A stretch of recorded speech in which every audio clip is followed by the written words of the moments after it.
The Trump-Russia Investigation, Part 5, Twitter Posts.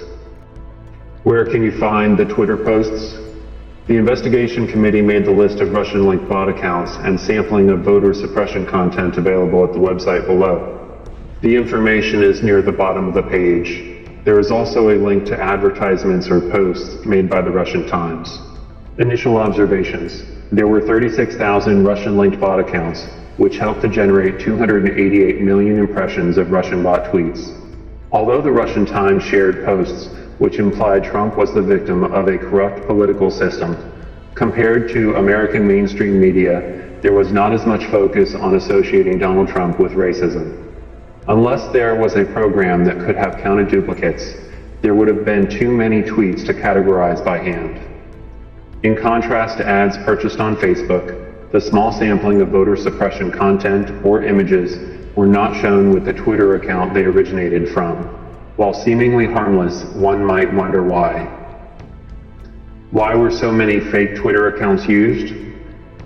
The need for 36,000 Russian-linked Twitter accounts to distribute propaganda can be compared to a pyramid scheme. While each account may have had some followers in common, assume many of them were different. Using multiple accounts to retweet something can create a significant number of impressions, thereby creating the illusion that the tweet is popular and increasing the chance that it will be seen and shared by others. Below you can see the exponential increase in tweets and retweets that result from this strategy. Here is what the Investigative Committee provided. This comment is by Twitter. During the 2016 election, we removed tweets that were attempting to suppress or otherwise interfere with the exercise of voting rights, including by circulating intentionally misleading information. Below are examples of images and tweets that were removed. We have not found accounts associated with this activity to have obvious Russian origin, but some of the accounts appear to have been automated. If you do some research, you can find some of these images online. The most effective way to search is using Hillary 59925, Twitter Vote for Hillary Online, or Twitter Vote for Hillary Fake. Narrow your search by adjusting the date range to only show results before November 8th, 2016. As you can see, I already performed those searches for you. I did this to show some of the headlines that appeared after the tweets that were intended to mislead Hillary supporters were posted. Keep in mind, I'm only looking at the first page of Google, and there are 3 popular sites suggesting that the alt-right, or Trump supporters, are trying to trick Hillary Clinton supporters.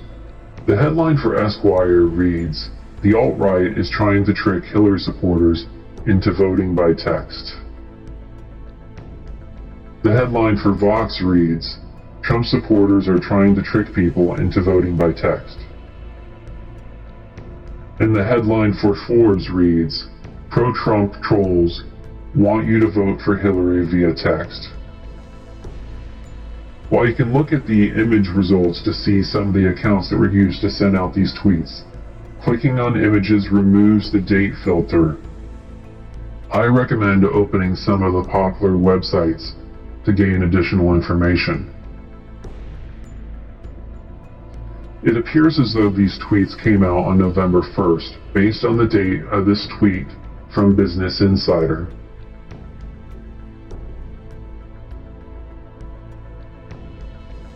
That said, if you look at CNN, it appears the ads were removed by the next day.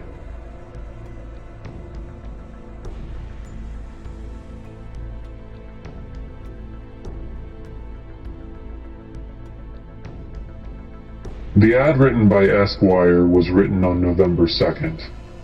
That's important to note because when you scroll down to the bottom of the page, they said that when they texted the number 59925, they received a reply text that said the ad you saw was not approved by iVision Mobile or Hillary for America in any way. The reply text also provided a number for people to opt in to the real Hillary for America list. Additionally, going back to CNN, Twitter released a video on November 6th warning people that they could not vote by text or tweet. Key points.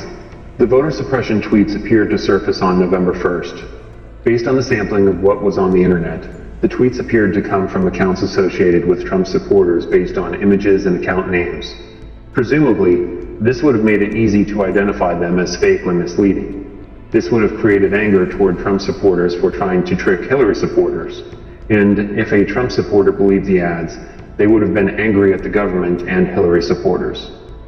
People who recognized the ads were fake began warning others via tweets and reported the issue to Twitter. The ads were removed by Twitter the next day. Before the ads were removed, Esquire texted the number in the ads and was notified the ad was not approved and provided an alternate number to use to join the Hillary for America list. These tweets were widely reported by the mainstream media, and there were a number of popular websites which accused Trump supporters of trying to trick Hillary supporters. Questions to consider. What was really the end goal behind those tweets? Were they really fooling anybody? Which had the biggest and longest lasting impact? The initial tweets or the response by the mainstream media and Twitter users? Should we assume people were not smart enough to question why these ads came from accounts that appeared to support Trump? The short text provided people with a number to join the real Hillary for America list. Try searching for a short code text. The results are pretty ambiguous. Are we to assume that somehow the Hillary campaign was able to identify the provider, contacted them, and successfully got them to change the message within one day, without the account holder's permission and before Twitter could remove the tweets? There are still some interesting things you should know. Watch Part 6, Conflicts of Interest and Coincidental Correlations.